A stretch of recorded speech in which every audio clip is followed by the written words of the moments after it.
है। किसको समर्पित है? हमारे किसी भी काम से पर्यावरण को क्या नुकसान पहुंच रहा है उसका हमें एनालिसिस करना है, और उस एनालिसिस में यदि कोई ऐसी चीज़ें निकल के आती हैं कि भाई इस चीज़ से, फला चीज़ से पर्यावरण को कोई नुकसान होने वाला है, तो हमें उस पर एक्शन लेना है। तो उसके लिए हम बनाते हैं, अपने पास हमने बनाया एक environmental aspect and impact analysis. Aspect और इम्पैक्ट, एस्पेक्ट वही दो सेम चीज़ें हैं, जैसे हजार्ड और रिस्क है। एस्पेक्ट का मतलब है ये IMS में है ना? IMS में तो ये सारा ही है सर। नहीं, मेरी भी एक छोटी एनवायरमेंट वन ये है ना, IMS में। हिंदी में अगर निकल सके ना तो हिंदी में पेपर निकाल दे। शर्मा जी, मैं जो वर्डों को भी दे दूंगा। बालक क्लास में लेट आता है ना, पहली बात तो उसे बोलने का ही हक नहीं होता। हो सकता है ये वाला पॉइंट पहले ही निकल गया, सॉरी सर। क्योंकि जब आप जा रहे थे तब ये पॉइंट डिस्कस हो रहा था। सर अब आपका भी प्रेशर था मेरे ऊपर और उधर का भी था। अब वो पता चला पार जी ने साइन करे, बताओ ना जाता है। मैं कह रहा हूँ इसमें हिंदी में बता करके कोई फायदा नहीं है। हिंदी में लैंग्वेज में बता सकता हूँ, लिख के कोई फायदा नहीं है। लिख के समझ हिंदी कर दो, जिसको जितना समझ में आएगा आ जाएगा, लेकिन हिंदी में थोड़ा लड़के हमारा जी मेन पर्पज ये है। आपको कल हिंदी में बताने, अगर आपको समझ में आ जाएगा तो आप लड़कों को समझा लोगे, चाहे हिंदी में, चाहे इंग्लिश में, चाहे उर्दू में, भोजपुरी में। हिंदी टफ है इसकी, अब ऑपरेशन को समझ जाओ। एक सेकंड। ये जब मैं लिखूंगा हिंदी में तो नहीं समझ पाओगे। एस्पेक्ट और इम्पैक्ट EMS का पार्ट है ना? सर आप लिखो एस्पेक्ट और इम्पैक्ट, छोड़ो सर, बंद करो, आप चालू करो। हिंदी में समझाओ, इंग्लिश में लिखो। एस्पेक्ट और इम्पैक्ट EMS का पार्ट है ना? EMS का पार्ट है। ठीक है, अब चलो। IMS के सारे हैं और एस्पेक्ट इम्पैक्ट EMS का पार्ट है, इन्वायरमेंट मैनेजमेंट सिस्टम। एस्पेक्ट का मतलब है वही खराब कंडीशन, और इम्पैक्ट का मतलब है उसका प्रभाव।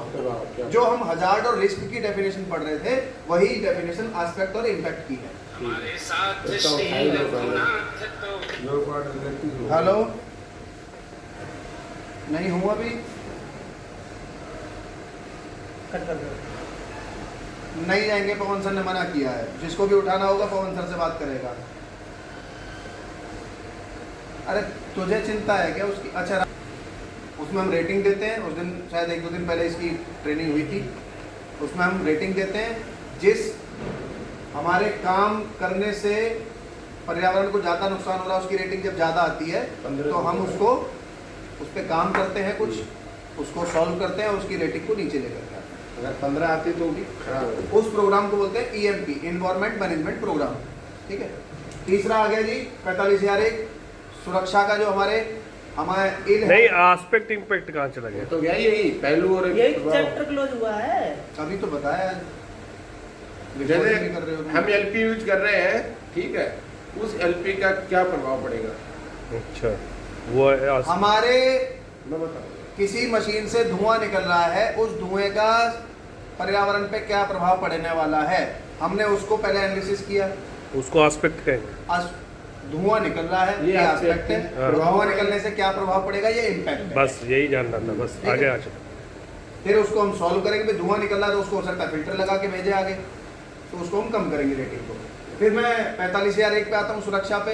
हमारी निजी सुरक्षा, इल हेल्थ, इसको बचाने के लिए पहले तो हमें ये देखना है हजार्ड आइडेंटिफिकेशन करने कंपनी के अंदर, अपने डिपार्टमेंट के अंदर क्या क्या चीज़ें खतरनाक हैं और उससे हमें क्या खतरा है, उसको बोलते हैं रिस्क असेसमेंट। तो hazard identification and risk assessment तो बन जाता है हीरा।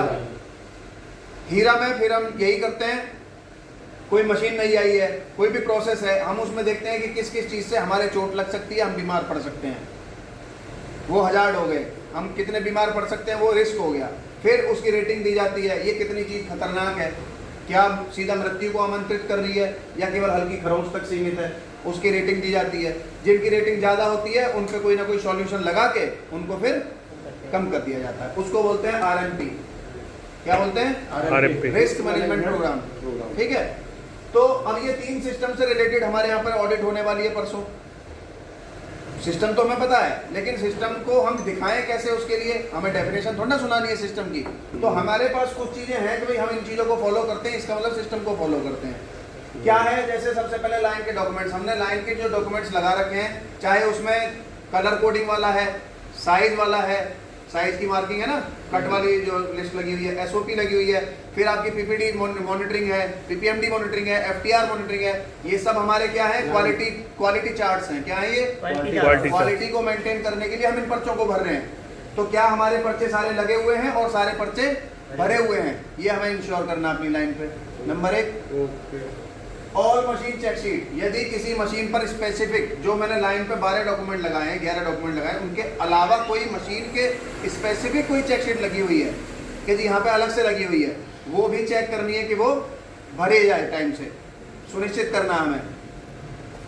कैलिब्रेशन, प्रेशर चेक करने के लिए जो गेज लगे होते हैं, टेम्परेचर चेक करने के लिए जो पीआईडी लगी होती है, जो टेम्परेचर दिखा रही है, उसके नीचे कैलिब्रेशन का स्टिकर लगा है या नहीं लगा है, ये हमें अब इंश्योर करना है अपनी पूरी लाइन पे। जैसे ये कहाँ पे है?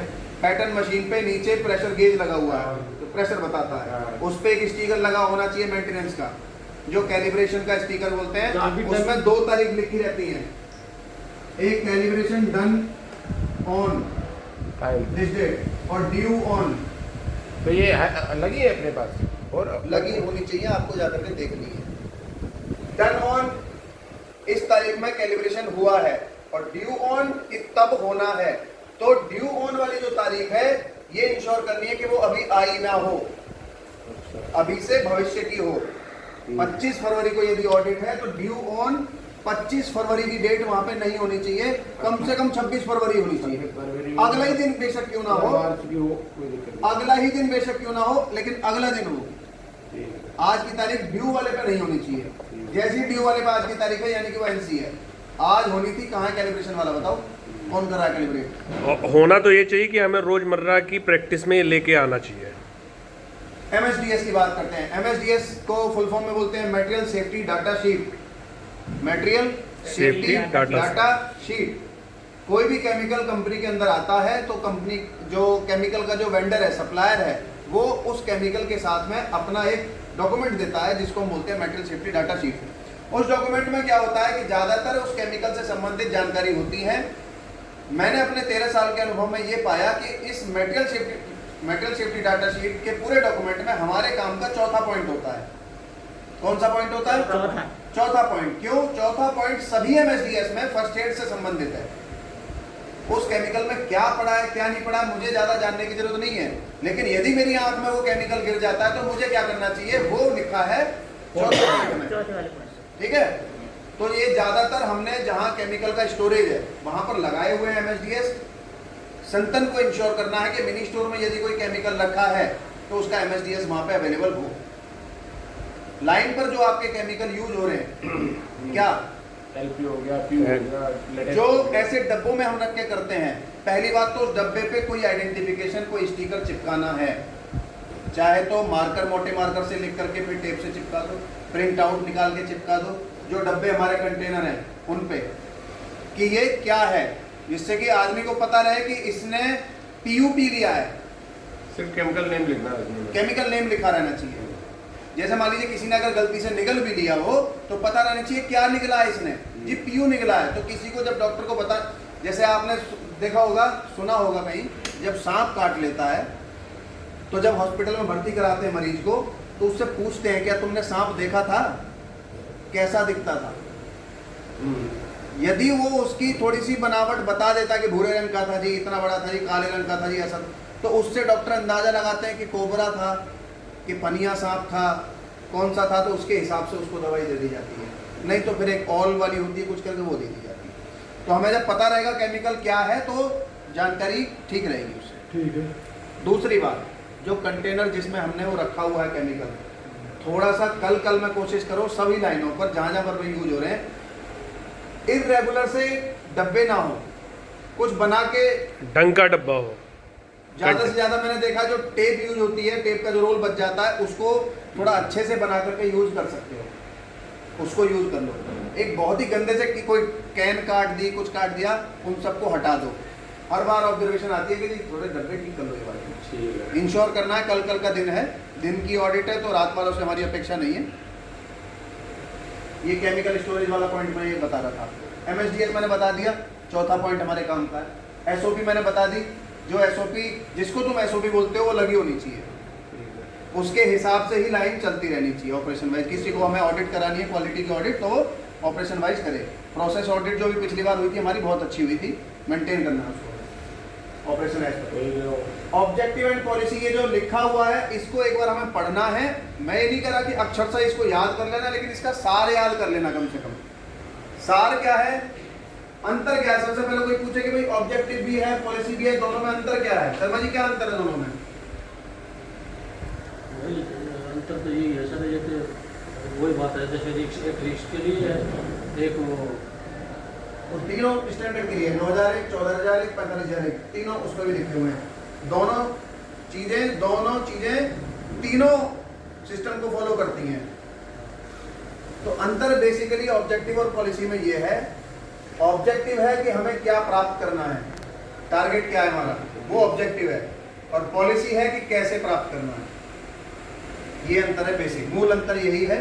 ऑब्जेक्टिव हमारा टारगेट है और पॉलिसी हमारी कार्यशैली है कि हम कैसे उसको प्राप्त करेंगे। ऑब्जेक्टिव में लिखा है meet and exceed customer expectation, हम कस्टमर की एक्सपेक्टेशन को मीट करेंगे और उससे आगे जाएंगे। कैसे जाएंगे? तो इसका उत्तर यहाँ कहीं लिखा होगा। Relaxo is committed to provide innovative value-added quality footwear, environmental protection and occupational health and safety। हम कमिटेड हैं, हमने कमिटमेंट कर रखी है कि हम क्वालिटी प्रोडक्ट ही बनाएंगे, हम खराब क्वालिटी बनाएंगे ही नहीं, तभी जाकर के कस्टमर की एक्सपेक्टेशन को हम फुलफिल करेंगे। अपने पर्यावरण को प्रोटेक्ट भी करेंगे।